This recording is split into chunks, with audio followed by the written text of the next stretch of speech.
Alright, the next thing we're going to be checking out is a video by Optimus called YouTube Screwed Markiplier, and it affects all of us. I'm super interested in this, what's going on with this whole Markiplier situation. I don't know much of it at all, if any, and I'm super interested to learn more about it. So let's get right into this. Let's see how YouTube screwed Markiplier and how it affects all of us. I'm interested. Alright, what's going on, everybody? Welcome back to another video here on the channel, and today, man, we have some breaking news, okay? Hold on. I know we're like seconds into it, okay? But I just have to say, this is a W game he's playing, dude. This is a W game.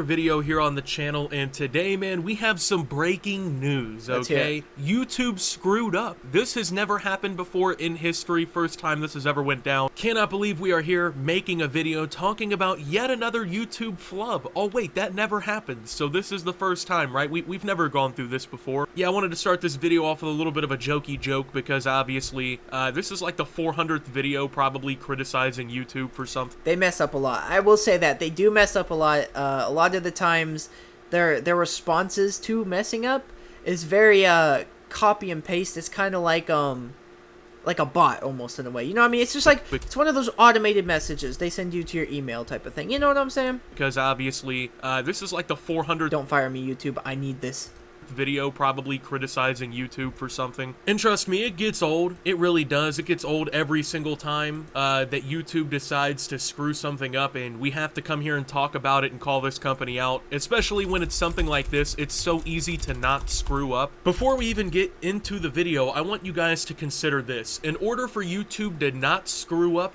guess what they had to do? Literally insert someone's video segment to an event that was already scheduled to be inserted into the event. It's the equivalent of dragging. Wait, what? Hold on. Let me hear that again. Maybe I just not understand it. I don't know what you meant by that. What they had to do. Literally insert someone's video segment to an event that was already scheduled to be inserted into the event. Am I just not understanding this? Okay, wait. So YouTube took someone's video clip and they inserted it into like an event they were doing. But that video was already planned to be inserted into this event. I'm confused. Let's keep watching. It's the equivalent of dragging and dropping a clip in a timeline in Premiere Pro. That's all YouTube had to do in order to not screw up and get the entire community against them. But of course... Oh, that's what they had to do. Okay. That's what they had to do in order for the community to be for them and on their side. You know what I'm saying? To not go against them. Okay, so this is what they have to do to not mess up. Gotcha. And get the entire community against them. But of course, that was too much to ask of YouTube. You can't ask them to do the right thing and treat their community like actual people. That's ridiculous, Optimus. Why would you even suggest something like that? So, I don't know if you guys heard about well, there's really two things I kind of want to talk about. Two different trends that I kind of want to talk about here. First and foremost, the YouTube Game On event. Now, this was a pretty heavily marketed event that YouTube was doing in collaboration with the community. So, essentially, they were going to have a whole bunch of creators do a bunch of gaming segments for this big long event that YouTube was doing, right? And this was actually a cool event because with these creators, the people in the comments could actually influence what was happening in the event. That's super cool. That's fire, dude. That's definitely innovative. Because with these creators, the people in the comments could actually influence what was happening in the event. So I don't know, for instance, if let's say Optimus is in the video, right, and he's playing Spider-Man, and you have an option between saving somebody from a group of thugs and, I don't know, flying through the streets on webs. From what I understand, like, the audience through the comments section could choose which one would happen, and it would, like, affect the outcome of the video. So it's like... That's so interesting, dude. Like an interactive experience for the audience. It's a really good way for these creators to not get their name out there because most of them are already established in the first place, but of course expand to new audiences and be part of something pretty huge. But unfortunately, that was ruined for a pretty prominent creator here on YouTube for a pretty stupid reason. So, I don't know if you guys watched my video a few days ago at this point talking about the Corey Kenshin drama. If you haven't seen that video, make sure to go check that out. But it's... So I don't know everything about the drama that happened with that. I'm actually currently watching the video right now. I had to pause the video to record this, but I will know more soon. And I know this is like a big drama thing, how like YouTube is racist and YouTube is it's kind of like suppressing creators and stuff like that. So I think it's interesting, this whole conversation coming up. So Essentially, he calls out YouTube for favoritism and potentially racism when it comes to reviewing appeals and how they treat creators in general on the platform, right? And I thought it was a pretty decent video. I reacted to it, I responded to it, and talked about it, of course. And one of the prominent points that Corey Kenshin made in his video was that he was basically hit with an age restriction for a piece of content. Markiplier uploaded the same exact thing and didn't get age restricted, and there was a bunch of drama surrounding that, right? Well, of course, Markiplier. That's really interesting stuff. I think YouTube should respond to that. I don't know if they have. They should definitely respond to it, though, because I feel like a lot of the times their responses are super cut and dry, like, you know, copy and paste, like, bot messages. And so I think they should actually give, like, a real response to this. And I don't know if they have. Let me know in the comments. Restricted, and there was a bunch of drama surrounding that, right? Well, of course, Markiplier, I think, did the right thing personally in this situation. I think his solution here was pretty good. So, Markiplier actually decided to do something that most creators wouldn't do. Like, a lot of creators probably would have taken the Corey Kenshin point as, like, kind of slamming them or, like, coming after them when that wasn't the intention, right? Markiplier was more or less used as the ends to justify the means in a way, and he didn't seem to be too particularly offended because he actually stood up for Corey Kenshin and the rest of the community asking questions by Yeah, didn't he? Hold on. I'm sorry. I need to check this out really fast. Just super quickly. I'm just really interesting.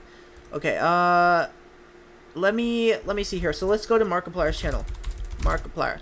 Okay, so Markiplier, didn't he upload a video on it? And that's what this whole thing is about right here. Did he not upload a video on it? Okay, maybe he didn't. I thought he might have uploaded a video. Maybe he took it down. I don't know. Let me know what's going on with that, because I'm a little bit confused.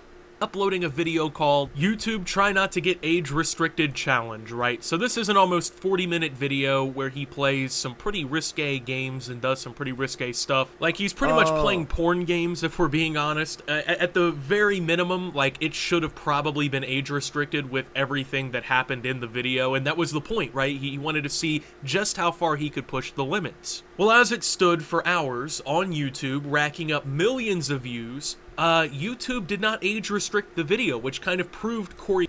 Exactly, yeah, it's gonna prove that point because, like, bro, if you're not gonna age restrict the video for it actually breaking the rules, like, that's just wild, dude. Like, you should just ban the video, right? If it does break a rule, you need to ban the video. That's literally how you follow the rules, right? Like, you can't just pick and choose who gets the rules or who has to follow the rules. You know what I'm saying? It's weird. Kenshin's point in a way, right? Because his point was that people like Markiplier get special treatment from YouTube, and he finds it unfair. Markiplier essentially proves that YouTube has special privileges, or at the bare minimum doesn't have a system that equally applies the rules. Yeah. And so what do you think YouTube does, guys? Like, what do you honestly think YouTube does? Keep in mind, Markiplier is scheduled to be in the Game On event. They used him extensively in the marketing for this, you know, event and whatnot. Do you think they, A, finally just admitted they were in the wrong, reversed all of their decisions that led to the controversy, and finally solved the issue? B, they went out for hamburgers and hot dogs at lunch and had a couple smooches around a Coca-Cola at a restaurant? I don't know, it doesn't make sense, but it's another option. Or C, do you think they removed Markiplier from the heavily marketed event that he was involved in, the Game On event, and basically gave no explanation why? Yeah, of course. Okay. That's crazy, dude. If that's actually what happened, yo. Of course, it was option C. Oh, dude, that's crazy, bro. And basically gave no explanation why. Yeah, of course they're not going to give an explanation. They don't give an explanation for anything. It literally doesn't matter what it is. They barely give an explanation, and when they do, it's a copy and paste cut, dry message that it's just so standard. It doesn't explain anything. Okay, that's the reality of it, man. And, like, I'm not trying to go against YouTube. I love YouTube. I've been on YouTube for, like, literally 7 years, dude, creating content. I love YouTube. I think it's a great platform. I think it's a platform where, you know, I think it's so innovative. It's really what made online video. You know what I'm saying? I love YouTube. But there's a lot of things they do wrong, and this is just one of them. Of course, it was option C. So this was about a 2-minute segment in the video that Markiplier had made basically for this event, and YouTube completely cut it. And from the way it seems, not only did they not notify Markiplier that they were going to be... Oh, that's so bad, bro. Why would you not? Okay. Dang, dude. I wonder why they cut it, though. Was it because of this whole situation? Like, that's just... I don't know, man. And the fact they didn't, like, notify Markiplier is crazy. Cutting his content, but they didn't really inform any of his fans or anyone else that the content was going to be cut. They kind of just got people's hopes up that Markiplier was going to be in this event and then just randomly cut his footage, most likely because of the age-restricted challenge video that he made. So basically, YouTube has kind of set this, like, this expectation, I'll say, that if you speak out against the company, it doesn't matter how many subscribers you have, it doesn't matter what influence you have on the platform, if you speak out against YouTube, they'll still take you down. They still want their way. And you actually go through the effort to prove them wrong, they will legitimately take action against you. Now, let's be honest, did Markiplier need the exposition or whatever from that piece of content in that whole event? No, he has 33.5 million subscribers, but that isn't the point. Right, but it's still bad because, like, you didn't notify him. And also, like, you know, maybe it would have been good if you notified him and Markiplier was like, you know, hey, maybe we can compromise, you know, sure. But, like, it's bad that you didn't notify Markiplier. And then on top of that, cutting it randomly just because of a situation, just because of a video Markiplier made is just so wild, dude.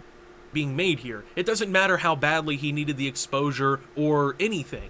It's the principle of what YouTube did, not letting a creator know that they were removing their segment from a video, basically out of spite for proving that they have favorites on their platform, and just kind of swept it under the rug like it wasn't a big deal or like it wasn't that big of an issue, which, personally, I take a pretty big issue with. And you might be like, oh, well, Optimus, why do you care, man? It's not your content. Well, because I care about the YouTube community. I think other creators also should have their time to shine. They should have their time to be able to participate in these kinds of events to help bring the community together. These are the kinds of things that the community wants. Who wouldn't? For sure, man. I think that should be a focus point of YouTube, is to, like, make new ways for creators to shine. Whether that's through hosting them in events, hosting them in, like, ads, hosting them in just different ways, like, you know, YouTube ads and stuff. Not like just random YouTube ads. I'm talking about, like, the ones specifically made by YouTube. And, like, you know, TikTok ads, TikTok videos. I think they should be doing whatever they can to highlight certain creators. And highlight up-and-coming creators. You know what I'm saying? Like, the small people, the small YouTubers who are on their way to success but don't get any praise right now.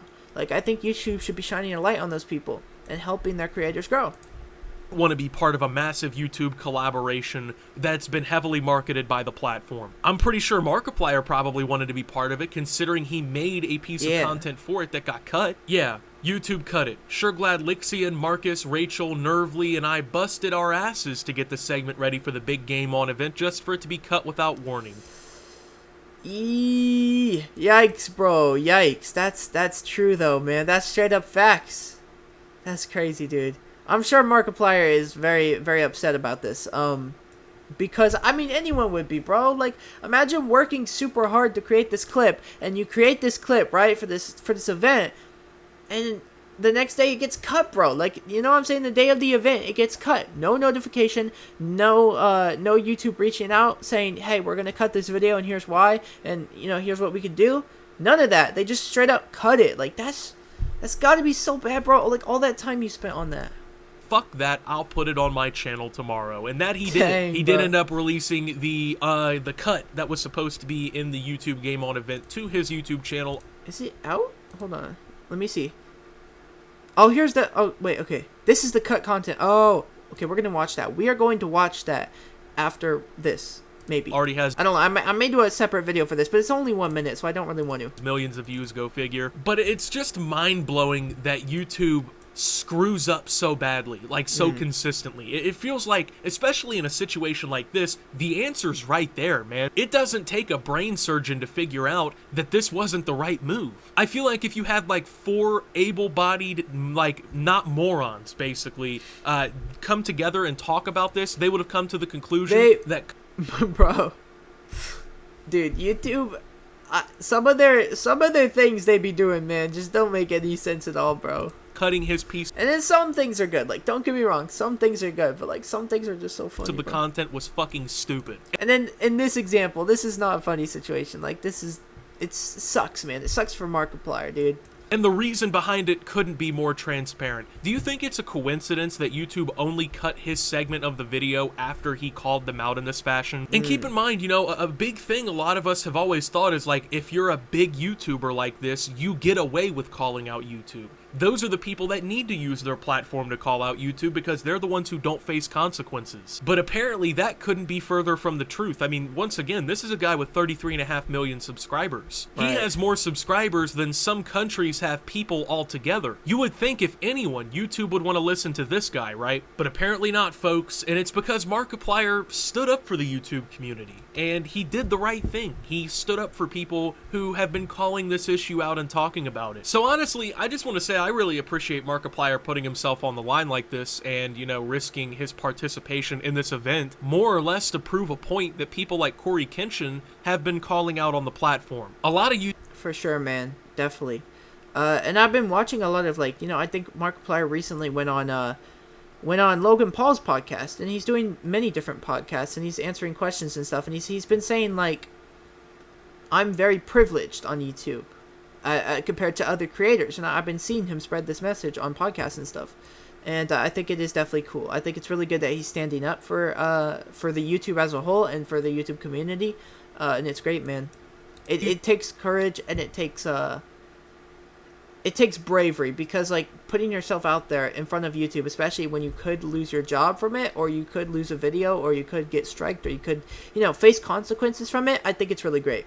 YouTubers would have just stayed silent about it, you know, brushed it off their shoulder and just kept marching forward like it never happened, you know? And Markiplier actively didn't do that, so I do think he deserves to be commended a little bit for that, because it takes a little bit of cojones to call out YouTube like that, you know? Especially now that we apparently know the risks of doing so. So YouTube, I know you're probably not watching my video, of course, because I call you guys out all the time, and I constantly call out things on the platform, but you know, I don't understand how you guys constantly fail, really. Like, you have the backing of one of the largest companies on the planet, you have infinite money to play with, you have billions of monthly users. Like, it doesn't make sense to me that the platform goes in the direction that it goes in simply because of YouTube's incompetence. Like, you would think at some point they would address this in the hiring phase or like in the training phase, because it's clearly an issue on the platform, right? You would think that employees would somewhat get Yeah, I agree with that. I think at this point, you know, when you have such a big company, I mean, you're YouTube, man. You're like the top of the top of the top, you know? So, like, I feel like at this point, you should have that stuff figured out. You should have that stuff, you know, like, fixed. And you should have a different hiring process, and you should have better workers, and you should have all this stuff. So, like, I just don't get why they don't have that at such a big company level. Trained or like be hired knowing these kinds of like guidelines and stuff, so they don't have problems like this where one creator appears to be favored over the other, but they can't get that right, and then they can't get their response to the controversy right. Like, I don't understand. YouTube just loves messing up, man. Like if these people had a bowl of fuck-up-os for breakfast, they'd be munching them down like the Cookie Monster at the bakery, you know? Like, I have never seen a company self-sabotage so badly. Like, YouTube shows all the time that they just don't give a fuck about their community, and I just, it's insane to me. Like, they genuinely try to push like this narrative that they care and that they're here to help creators and they're gonna figure it all out for us, but then, you know, it just turns into yeah, this shit. Like, this is the response, you know, after this is all true, man. This is all true. For years of people complaining about the issues on the platform, these are the kinds of responses that we get. I don't know, man. I will be real, though. I will be real. There are some things that YouTube does that do help creators genuinely, and I think those things are good. Like, they have a lot of courses, like free just video courses that you can watch if you're a new creator, and even if you're a creator still, you know, growing, you can watch these courses and kind of get like a knowledge, like how to do certain things on YouTube and how to grow as a creator and what to do and what not to do. So I think they do give some pretty good resources for that kind of stuff. But yeah, in terms of the general way videos are like not crafted, but the way videos are policed, I think it needs work. Like, none of it a lot really makes sense. There's nothing about this that makes any sense, right? The fact that Markiplier seems to have some sort of like privilege over other creators, even though it's not really his fault, doesn't really make sense. YouTube responding in this way doesn't make sense. makes sense. YouTube responding in this way doesn't make sense. And of course, now that people are calling YouTube out for this again, because, I mean, like in this video here, basically YouTube is dead silent. They're radio silent. You're not going to hear a response on this one, man. You're just going to have to wait till the next controversy, right? So with that being said, thank you guys for watching. If you did enjoy, make sure to leave a like, subscribe if you're brand new around here on the channel, follow me over on... Go subscribe to him, man. Go subscribe. This is a good video, dude. I like this video. He does a good job explaining things. He does a good job with his content. So, shout out to Optimus. Go subscribe to him. Original video links are always in the description box down below for whoever I react to and whatever video I react to. But yo, this is a crazy situation, man. I agree that like YouTube should be more honest. YouTube should be more outspoken. Like they need to start responding to things. You know what I'm saying? Because they don't respond to things a lot of the time. And then when they do respond, it's usually like very cut and dry. It's very like copy and pasted bot responses. So I think they should be better at like communication. And I think they should also be better at the way they police certain videos and police certain creators. I think that should be a forefront idea for YouTube right now, because right now they have a lot of situations, and this helped me learn about the situation going on. And I appreciate this video because I don't know, I just do. I appreciate this video because it gives some really important information about the topic. So yeah, and then also the gameplay as well. The gameplay's fire, dude. Love this game, bro. It's such a good game, dude. W game in the comments below, man. W game. I'll see you on the next one.